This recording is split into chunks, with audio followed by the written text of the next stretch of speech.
please welcome to the TEDx Sonoma County stage, Michael Brito.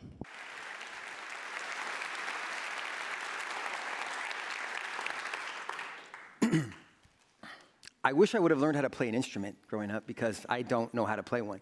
And that was an amazing performance. We've had some amazing talks today. My clicker's not working. I need help. Anyway, when I was invited here to speak, the first thing I did was Google most popular TED Talks. And what I found was discouraging.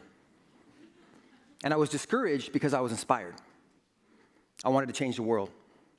I wanted to end poverty. I wanted to make a difference in someone's life. And I can assure you today that you will not be inspired to do any of that either, based on what I say. What I'm hoping, though, is that you will be inspired to think critically about you, your brand, your legacy. You see, a legacy is something that is passed down from one period of time to another period of time. Back in the day, legacies were shared through stories, and that's how I learned about my grandfather's early life before he had passed away. A legacy is something that we remember about another person. I want to highlight a few legacies throughout history to get started. Yesterday, December 7th, 1941, a date which will live in infamy. The United States of America was suddenly and deliberately attacked by the naval and air forces of the Empire of Japan. That was our 32nd president, Franklin D. Roosevelt. I am happy to join you today in what will become the greatest demonstration of freedom in the history of our nation. That was Dr. Martin Luther King. And on a lighter, slightly more comical note, Sarah Palin said this in 2014. When you think of Putin, you think of a man who wrestles bears and drills for oil. When you think of our president, you think of someone who wears mom jeans. Any person with the common sense gene should know that Putin doesn't bend his stripes. Now I'm going to leave that with you because I have no idea what that means.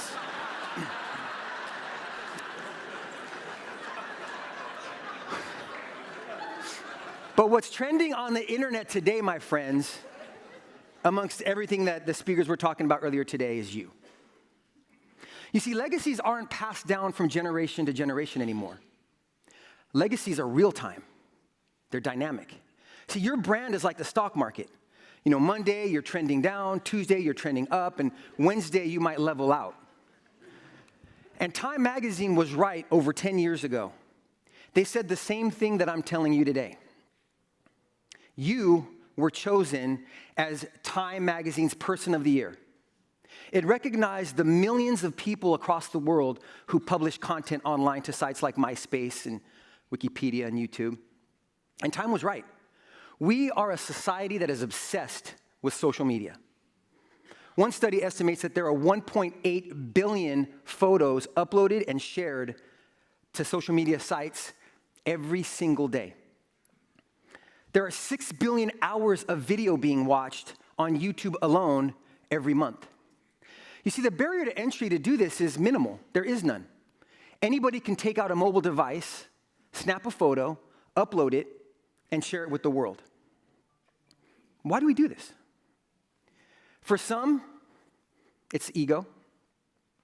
Makes us feel good. We want the world to see how amazingly beautiful our lives are.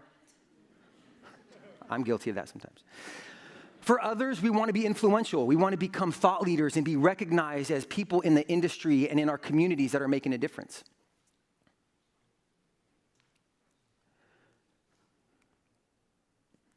Whoops. The challenge with that today, and well, I should say the opportunity of the society that we live in today, is that all of us have the ability to become influential. Because we have the ability to show and tell the world what we think and prove how smart we really are. It's not just an opportunity, though. It's a curse. And it's a curse for the same exact reason. Because we have the opportunity to show and tell the world what we think, and how smart we really are. Now, unfortunately, some of us do possess or don't have that common sense gene, and we do stupid things. And that defines our legacy for the entirety of our life. You see, your brand is not what you think it is. It's not what's written on your bio, on your LinkedIn account, or your Twitter account, or on your webpage. Your brand is what other people think it is. More importantly, it's what Google says it is. When's the last time you Googled yourself? Were you happy with the results? Justine Sacco is a very accomplished PR executive, went to Tulane University, got a degree in philosophy, worked for notable companies like the WWE and IAC, which is, they own a bunch of internet companies like Vimeo and the Daily Beast and a few others. A couple years ago, she decided to take a trip from New York to South Africa and to visit friends and family. And on the layover in Heathrow, she tweeted this: "Going to Africa, hope I don't get AIDS, just kidding, I'm white." She boarded the plane and probably took a nap because it was an 11-hour flight from Heathrow to Cape Town. She landed to the buzzing of text messages, emails, voicemails, and notifications from Twitter. What happened while she was on that flight was her Twitter, that tweet itself, that hashtag, "Has Justine landed yet?" trended globally. Globally. In fact, somebody in Cape Town shot a picture of her once she embarked off the flight. She was fired from IAC. She apologized. She deleted the tweet. She deleted her account. But that didn't stop the media from villainizing Justine for that one mistake she made. This is Justine's legacy today. If you Google Justine's name, this is what you find. This is Adam Smith. Adam Smith, MBA from the University of Arizona, accomplished financial executive, worked for KPMG and IBM. He was the chief financial officer for a medical device company in Tucson, Arizona. Made about $200K a year, had $1 million in stock options at his company. A couple years during this time, I think it was October 2012, Chick-fil-A, which is the fast food chain, was going through some challenges. Their COO had made some comments about gay marriage. It was found out that the company itself was donating to anti-gay organizations. And there was an influential blogger who said the best way to deal with this and protest is go to Chick-fil-A and ask for a cup of water because it was free. And the thinking was if enough people went to Chick-fil-A and asked for a cup of water, financially it would hurt the company because they're giving away water and the cups. So Adam Smith was very supportive of this. He decided to participate in this protest, but he took it one step further. He recorded himself driving through Chick-fil-A, ordering a cup of water, and verbally abused the cashier who gave him the water. Then he uploaded it to YouTube. That was pretty much the end of Adam Smith. He lost everything. His kids no longer go to private school. He had to move and sell his house, which is a very beautiful home in the suburbs of Tucson, Arizona. He lost the equity in the company. In fact, the research that I found, to this day, Adam is still unemployed.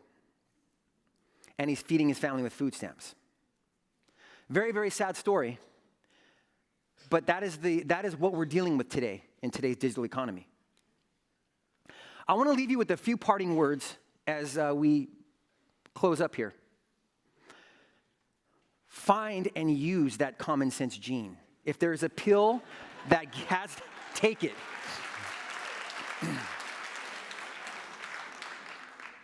Think twice before you decide to post something.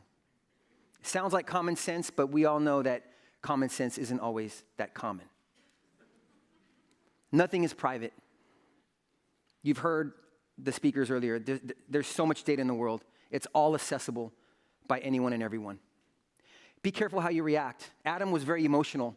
He was supportive of gay rights, and he wanted to participate. He had a good heart. He just didn't do it the right way. And saying sorry doesn't always make the problem go away. The media does not forgive you. Google does not forgive you. And by the way, Google is the ultimate authority at defining your brand. Thank you very much.